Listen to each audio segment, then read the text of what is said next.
Nick Foles today was traded to the Chicago Bears. What did the Jaguars get back in return, other than taking Nick Foles' contract off of their ledger? Right. To anyone who said this is, by the way, the greatest day for Carson Wentz ever. Like, dude got beat out by Gardner Minshew. Okay, got traded to the Bears to be their backup, to maybe fight to be a starter. Please stop with the Nick Foles was better with the Philadelphia Eagles. Even the Eagles knew it. But I do think that here's the thinking, right? They trade a 4th-round pick. Woof. Woof. Woof. To a guy who was given a $81 million contract, is that right? Going back to just last year? Woof. So look, Matt Nagy has coached Nick Foles in Philadelphia and in Kansas City. Bill Lazor's the offensive coordinator, was his quarterback's coach in Philadelphia back in 2013.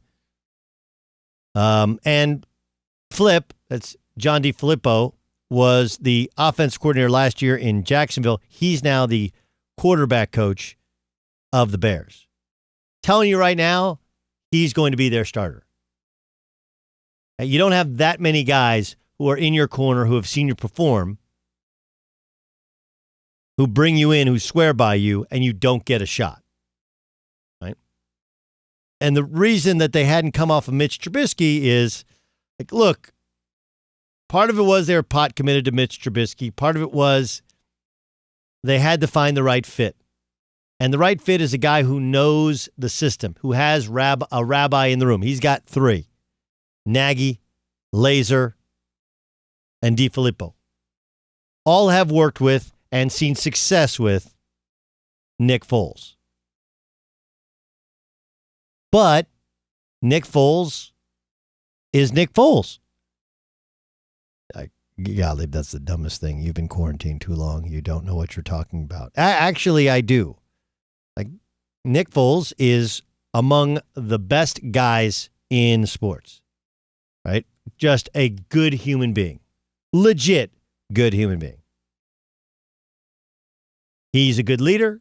He's a Super Bowl MVP. But I mean, look, in 5 years in the NFL with the Eagles, he was 21-11. Throughout his entire career, he's 26 and 22. And he had his second year in Philadelphia when, again, Bill Lazor was there. When he saw his greatest success, he led the league in touchdown percentage, in yards per catch, and in passer rating. That was 2013. It's 2000. That's 7 years ago.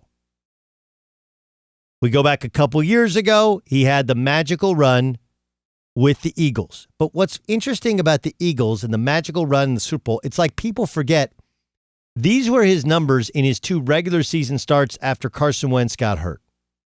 Actually, 3 regular season starts. He completed 56% of his passes. He threw 5 touchdowns and 2 interceptions. 9.4 yards per catch, his lowest in his career. And the team was just 2-1. That was the best team in football, and they were 2-1. And they could have been beaten by the Falcons at home in their first playoff game, and they got Case Keenum and the Vikings, who should have lost to the Saints in their second home game. Like, let's tell the story, and if we say on one hand, I love Nick Foles. He's a great dude, and he has seen some serious success.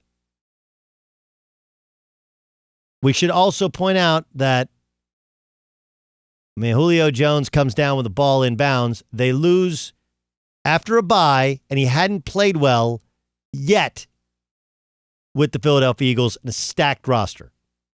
And then they get the Vikings, who were dead to rights beaten before the Minnesota Miracle. You remember the Minnesota Miracle? That led to the Vikings moving on, playing on the road, and playing against the Eagles.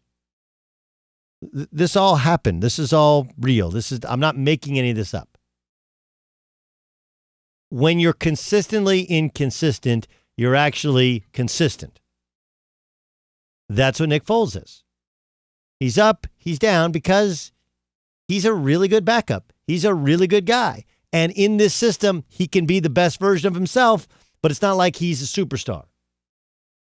And you're going in a division where you have Kirk Cousins, who, say what you want about Kirk Cousins. Okay? How many yards did Kirk Cousins throw for last year? Want to take a guess?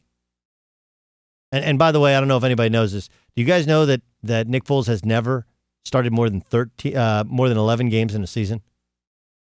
It's a crazy stat. Literally never started an entire season. He had the 1 year with Philadelphia when he was 8-2, but he was only a starter for 10 of those games. The next year, and this is going back a ways. He was 6-2 before ultimately leaving and going to the Cardinals, where he only started 11 games before being pulled. Not the Cardinals, the Rams. Excuse me, St. Louis. I still think Cardinals because I'm old. I'm officially old. St. Louis used to have the Cardinals, baseball and football. I know it's really hard. Roy Green was their best player as their wide receiver. Anyway, how many yards did Cousins throw for last year? Did he throw for 5,000? It was close. It was high 4,000s, right? Like 4,900 yards. What do you think the most yards that Nick Foles has thrown for us? Want to take a guess? 2,500? 2,891. Okay, close. Yeah. It's crazy, right? Like, he is the ultimate March Madness dude. He is the guy that caught the heater in the playoffs with the best team, and God bless him, got a huge contract because of it. He's never been a full-time starter, and he's never been consistently good. He never started a whole year. He never performed well consistently. The best success he had was with essentially this coaching staff, and he's probably going to end up being the starter, although not the start of the year because he doesn't start 16 games. All that said, they got a consistently inconsistent quarterback, which is exactly what the Bears have always had, maybe just a slightly better, older version of it. Anyway, 26-22. I will grant you, several of those starts are with bad rosters, bad coaches, like he had in Jacksonville, like he had in St. Louis. He got beat out by Gardner Minshew. That contract stunk from the second that it was signed. Everybody knew they overpaid a backup to be a starter in Jacksonville, to be a placeholder, and they couldn't figure it out.